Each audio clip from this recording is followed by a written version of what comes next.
మరో 50 రోజుల్లోగా ఉక్రెయిన్ మీద దాడులు ఆపని పక్షంలో భారీ సుంకాలతో ఊపిరాడనివ్వబోనని రష్యా అధ్యక్షుడు వ్లాదిమిర్ పుతిన్ను అమెరికా అధ్యక్షుడు డొనాల్డ్ ట్రంప్ మహా గట్టిగా హెచ్చరించారు.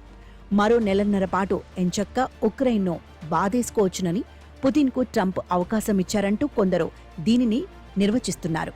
గడువు తర్వాత రష్యాకు ఏమి జరగబోతోందో అటుంచితే ఈ వేసవి నెలలను చక్కగా వాడుకొని భయానక దాడులతో పుతిన్ కోరుకుంటున్న ఉక్రెయిన్ ప్రాంతాలను ఆక్రమించుకోవడానికే ట్రంప్ ఈ అవకాశం ఇచ్చారని వారి వాదన.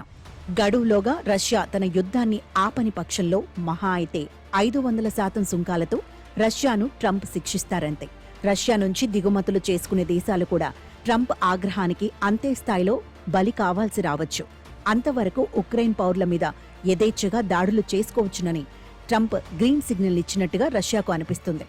మాకే హెచ్చరికలు చేస్తావా అంటూ రష్యా పెద్దలు ఆగ్రహాన్ని నటిస్తున్నా లోపల సంతోషిస్తున్నారట. ట్రంప్ తలుచుకుంటే ఈ హెచ్చరికలు చేసిన క్షణం నుంచే ఆంక్షలు అమలు చేయవచ్చును, సుంకాలు 1000 రెట్లు విధించవచ్చును. కానీ ఉక్రెయిన్కు 3 దిక్కుల్లో ఉన్న కీలక ప్రాంతాలు కొన్నింటిని రష్యా గెలుచుకునేందుకు ఈ గడువు ఉపకరిస్తుంది. ఇప్పటికే రష్యా మీద అత్యధిక స్థాయి ఆంక్షలున్నందున ట్రంప్ కొత్తగా దాని పీక నొక్కేదేమీ ఉండదు. ఆంక్షలతో రష్యాను దారికి తేవడం అసాధ్యమన్నది కూడా ఇప్పటికే రుజువైంది. ఎన్ని ఆంక్షలున్నా చక్కగా చమురు అమ్ముకొని బతుకుతోంది. యుద్ధం బలంగా సాగిస్తోంది.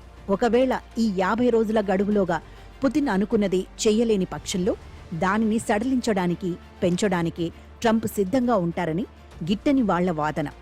గడువు సంగతి అటుంచితే పేట్రియాటిక్ వ్యవస్థ సహా అధునాతన ఆయుధాలను ఉక్రెయిన్కు అందివ్వాలన్న ట్రంప్ నిర్ణయం మాస్కోను ఇబ్బందుల్లో పడవేసేదే. రోజూ రాజధాని సహా ఉక్రెయిన్ నగరాలను దాడులతో దడదళ్లాడిస్తున్న రష్యాకు ఇకపై అది సులభం కాబోదు.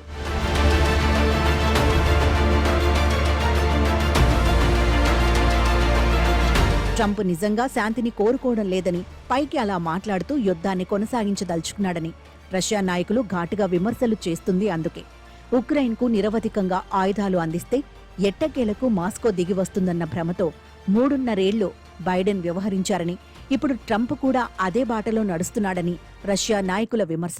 కానీ రోజూ వందలాది మిసైల్, డ్రోన్ దాడులను ఎదుర్కొంటున్న ఉక్రెయిన్కు క్షిపణి రక్షణ వ్యవస్థలు అందినందువల్ల కాస్త ఊపిరి తీసుకోగలుగుతుంది.